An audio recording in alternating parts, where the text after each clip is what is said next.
Well, hey there, friends. Jonathan Doyle with you once again. Welcome back to the Daily Message. You're looking fantastic wherever you are.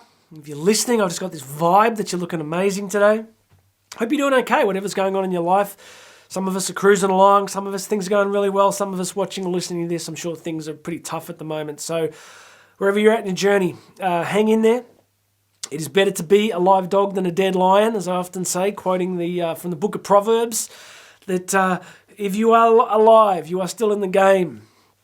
Tomorrow can be better than today, and next week can be remarkably better than right now. So just hang in there if you're going through a tough time. Don't know why I'm telling you this, but I just thought I'd say it early. Please make sure you have subscribed. Hit that big subscribe button, and there's also a link to my book, Bridging the Gap. I'm going to give you free access to the book, so just hit that link, put your details in, and I'm going to send you a short chapter every couple of days for about a week, which will give you some of my key 8 principles in how to bridge the gap between where you are and where you could be. I'm still working on it. I am still seriously working on it. I just find myself day by day just constantly having to recalibrate, recommit, refocus all the time. It's just this ongoing process. I do these videos for me, I swear. I'm glad you're here. It's lovely to have this time with you, but I swear I do them a lot of the time just to keep my head in the game and to keep reminding myself of these principles that really matter. Yesterday we talked in detail about a great quote from Seneca the Elder in 64 BC. You might want to go check that one. I went long yesterday, apologies to you faithful listeners and viewers. Just got a bit carried away. Today, I'm gonna keep on this classics theme because I think the great men and women of history have so much to offer us. You know, we've got so much fluff around these days. Everyone's an Instagram influencer and everybody, everyone's voice has to be heard. I don't know if that's true. I mean, what's that old saying? Everybody has a book in them. And for most people, that's exactly where it should stay.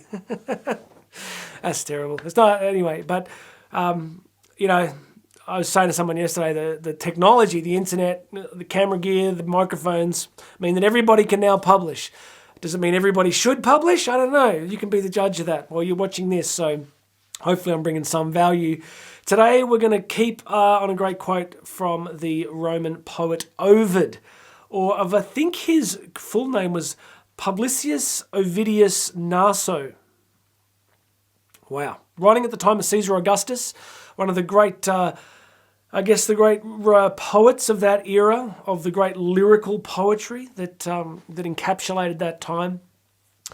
You know, you look at some of the great poetry of that era, even going around further back to the time of Homer, writing, of course, things like the Iliad. I used to read the Iliad to my kids, and I remember being at school, I studied it really deeply, and I had this, if you don't remember, the Iliad is Homer's epic poem about the siege of Troy.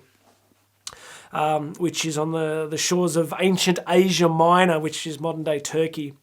So go check out the movie. I think it's got Leonardo DiCaprio in it. And Eric Bana. It's cheesy as. But if you got the time, read the original. It's pretty extraordinary.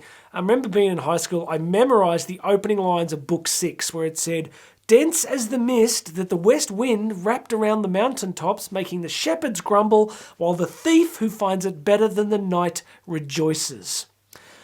You see, if I was writing it, I would have just written opening Book 6. There was fog, but not Homer. I mean, he just wrote these.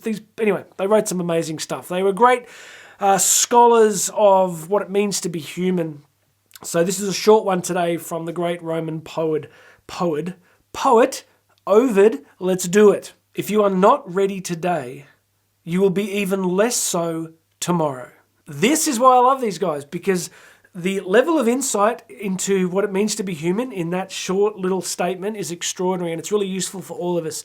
If we're not ready today for whatever it is, whatever we should be starting or doing, why do we often think that tomorrow is going to be remarkably different? There's something about us as humans. We live in inertia. I've done plenty of videos on this, that our default state is self-preservation. Left to ourselves, we will just conserve energy and just try and stay exactly as we are. So, this idea that we're going to just put something off, we're just going to procrastinate, doesn't seem to work. You look at Mel Robbins' really successful book when she was writing about the 5-second principle. She was kind of like, once she had an idea or an action, she figured out, quasi-scientifically really, that if she didn't act within 5 seconds, then she wouldn't act at all. And she wrote a great book on it, that it is action that's so crucial. So in this simple video today, let's just be talking, what I want to be talking to you about is just, tomorrow for a start may not come. So whatever enterprise, phone call, activity, exercise plan, diet, whatever it is that you're thinking of doing, that you're not doing today because it's not, you just can't get the feeling, you can't get the energy behind you to do it, there's no guarantee that you're going to be more ready tomorrow. Now, the only qualifier is that, we do have different energy levels at different times. So sometimes I'm a morning guy, so I love to be up super early and get all my stuff done. I can get heaps done from between, say, 4 a.m. to 8 a.m. So there's definitely times when our energy is more up or more down. And yeah, I get that sometimes we've got a plan and we might not start something until a particular thing is, certain things align for us. But you can tell what Ovid's getting at, right? It's this idea that, it'll be okay. We'll get to it eventually. We're going to start it next week. We're gonna. There's. I think it was Zig Ziglar, one of the great, motivation guys of the 20th century, who had told this story about. I think it was like his grandmother, and she was cooking these sort of pastries, and they came out all wrong. And he said to what happened to him, Grandma, and he said, they got cooked in the squat. Now, concentrate, I'll explain this. Cooked in the squat. And he's like, what does that mean? He said, well, these things, they squatted down like they were in the baking pan. They were made and they squatted down low and they were meant to rise, right? So they squat and then they rise. And then the grandma said, unfortunately, they got cooked in the squat. So they went down and the heat was wrong or the mix was wrong. And so they never rose, right? So they just kind of got cooked in exactly that crouched squatting position. And he used it as a great example of what Ovid's talking about. Is some of us, we get excited about change, we talk about change, we think about change, we write a few things about change, and we squat down ready to go, and then we never actually rise. We get cooked in the squat, right? We don't actually rise and start on the thing that we should really be starting on. So hopefully, like a lot of these videos, what these are is encouragements to you, reminders to you, little kind of prompts that there could be something that you need to be starting or doing that you're not starting or doing. So, I can help you with that in terms of you check out the coaching links, but in general, it's just a sense that we just got to stop putting stuff off, that there are things that just have to happen. And pretty much from what I can tell, action seems to sort of fix about 95% of problems. I was reading some really interesting stuff yesterday, just about indecision and being trapped in not knowing exactly if what you're planning is the right thing. Sometimes you're just not going to know.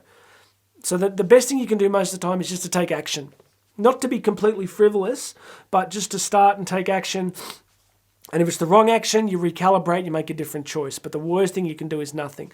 All right, so thank you, Ovid, for reminding us that if we're not prepared today, what makes us think tomorrow is going to be any different? We just need to do what we need to do. You need to take action. You need to get it done. Just go get it done. There's never going to be a perfect moment, right? There just isn't. So action's what matters. Okay, that's it. Please make sure you're subscribed. Hit that subscribe button, hit the like button, leave a comment. If there's topics you'd like me to cover, just leave a comment. Just jump in the comment section, leave something there. All my contact details are floating around here, either on YouTube, Rumble, or on the podcast version. So reach out, let me know topics you want me to cover. And grab yourself free access to my book, Bridging the Gap. There's going to be a link here for that. God bless you, everybody. My name's Jonathan Doyle. This has been The Daily Message, and you and I are going to talk again tomorrow.